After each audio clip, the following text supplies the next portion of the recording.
Send your Spirit, God, to open our hearts and our minds to your word and strengthen us to live according to your will. In Jesus' name. Amen.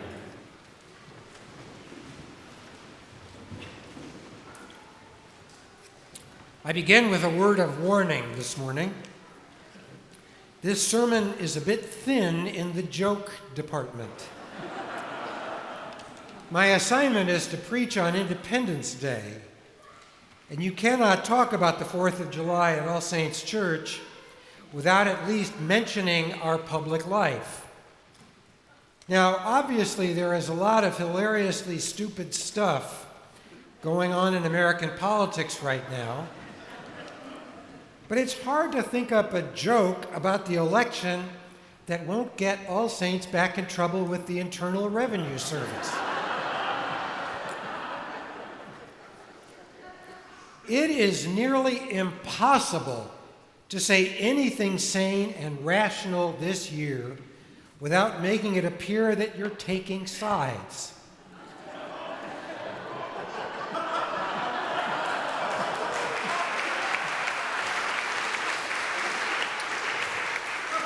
So homiletical hands off the presumptive nominees. Then again, I probably could get some traction making fun of the United Kingdom's decision to leave the European Union, but since this is our Independence Day, we Americans should probably not be too smug and contemptuous of people who have followed our lead in deciding, in the words of our own declaration, to dissolve the political bands which have connected them with another. So hands off Brexit as well. 2 weeks ago today, I had the opportunity to spend the day in Washington, D.C., the city from which Kathy and I moved back to Los Angeles 5 months ago. It was a lovely, if muggy, late spring day, and instead of going back up to the cathedral and finding out how well they were getting along without me, I decided to walk from Union Station over to the Capitol and then down the entire length of the mall, past the museums, past the Washington Monument, past the World War II Memorial, to the Lincoln Memorial at the very west end of the mall. I wasn't really sure what was drawing me there, but I knew that given everything going on in America this year, I needed a good dose of Abraham Lincoln if I was going to make it to November. When you climb the steps and you enter the Lincoln Memorial, you see before you a giant statue of a seated President Abraham Lincoln. On the north wall to your right is inscribed the full text of Lincoln's great second inaugural address. On the south wall to your left, you can read the text of the Gettysburg Address. And then you turn around facing east back towards the Capitol, and you remember that it was on the steps of this memorial that Martin Luther King Jr. gave the I Have a Dream speech in August of 1963. Having lived and worked in Washington and hung around our government and politics for a while, I am pretty jaded about America's displays of civic piety. But on this Sunday morning in June, I was surprised at myself at how moved I was to feel myself caught up into the Lincoln Memorial, what it embodies about America and about America's aspirations. And maybe because we have spent the last several months subjected to so much xenophobic and race baiting by political figures both here and abroad, it was the composition of the people gathered that morning in the memorial that most impressed me. On that Sunday morning, I found myself one of the very few white people in the building.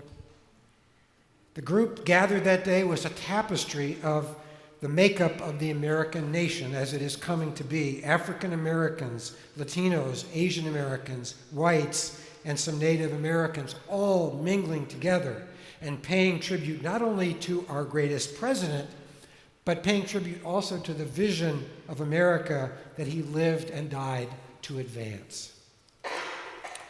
I spent many years before coming to All Saints in the 1990s. I spent many years before that teaching American literature to high school and college students.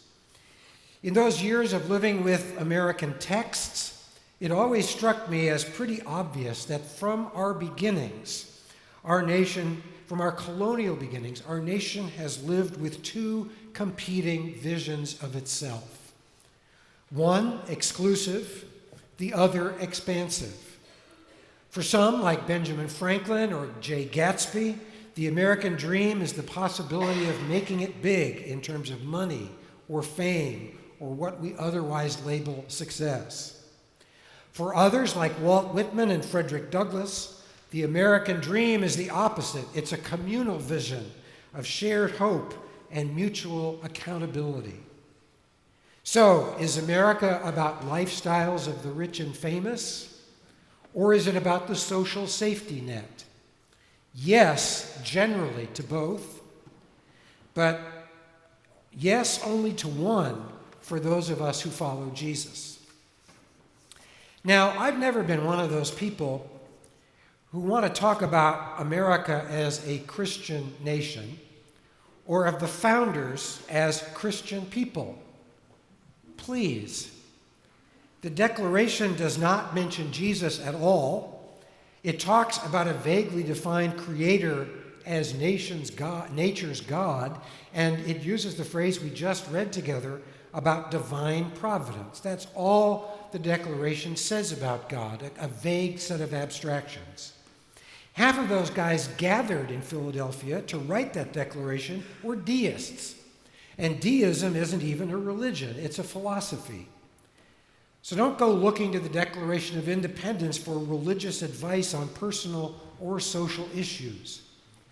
Nevertheless, from the beginning in America, there has always been an interfaith religious community, including Jews and Muslims, surrounding the world of politics, and up until the 1980s, those faith voices consistently pressed for communitarian values and social change. Think of the 18th century preaching that advocated for revolution, or the 19th century abolitionism stoked by Christian preachers, or the early 20th century vision of a social gospel that did so much for workers and children and women's rights. And then, of course, there was the mid-century civil rights movement and Dr. Martin Luther King Jr. I once heard Bill O'Reilly interviewing Michael Moore, the filmmaker, which in itself was an out-of-body experience. And O'Reilly asked Michael Moore if, given the social positions that his films advocate, if he was a socialist.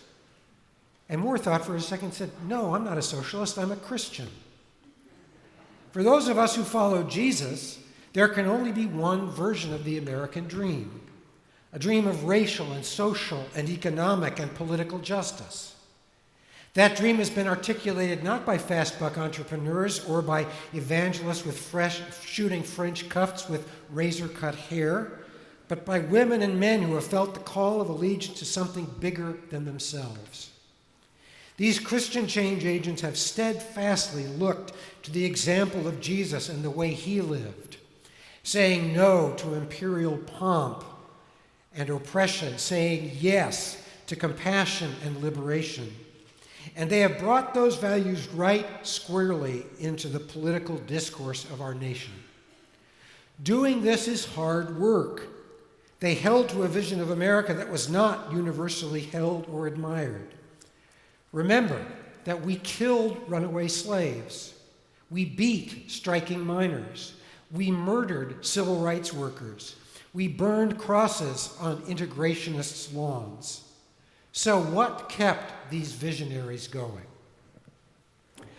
I think what kept these people going was the Christian hope that we heard articulated this morning in our reading from the letter to the Hebrews.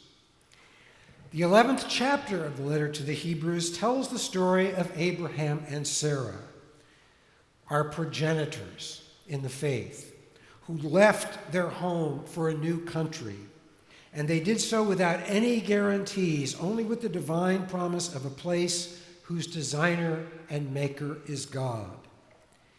It is a hard thing to leave your homeland. You only do so in hopes of finding a better one. To Abraham and Sarah, this homeland was not Palestine or Israel. It was not a literal geographical place. The author of Hebrews spiritualizes it. It was not an imperialistic dream of colonialism.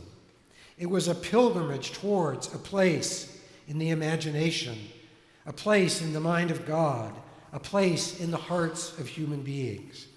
This new country was a better country. It was a heavenly country. It was the city of God. As the letter to Hebrews says, all of them died in faith.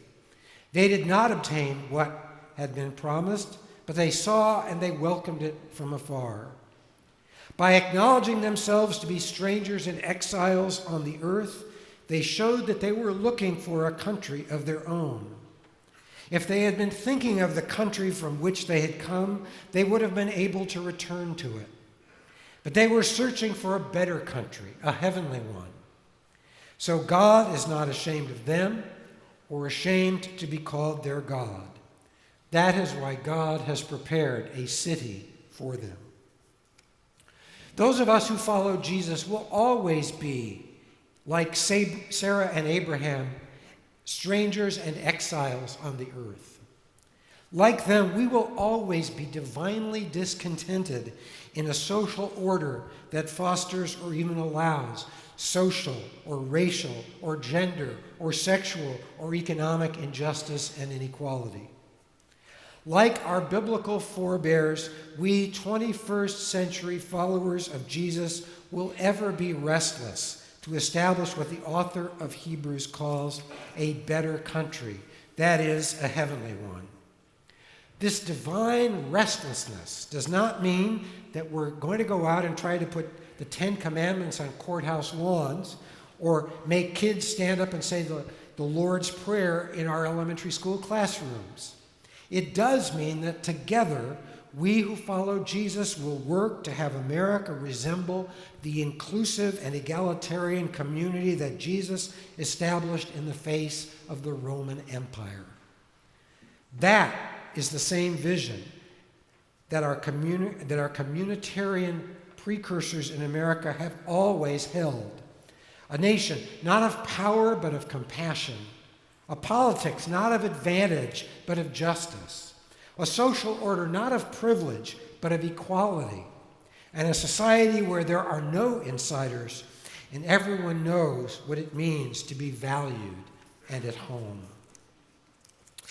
To my mind, Abraham Lincoln was America's greatest president. He was also the least conventionally religious of any of our leaders. But he did know something about God, and he did know something about politics and about history. And as I stood in his memorial 2 weeks ago, I took the time to read again on the wall those words from his great second inaugural, as they were inscribed. He said, memorably, with malice toward none, with charity for all, with firmness in the right as God gives us to see the right, let us strive on to finish the work we are in, to bind up the nation's wounds, to care for him who shall have borne the battle, and for his widow and his orphan, to all which may achieve and cherish a just and lasting peace among ourselves and with all nations. What is this but the articulated vision of that better country toward which Sarah and Abraham walked?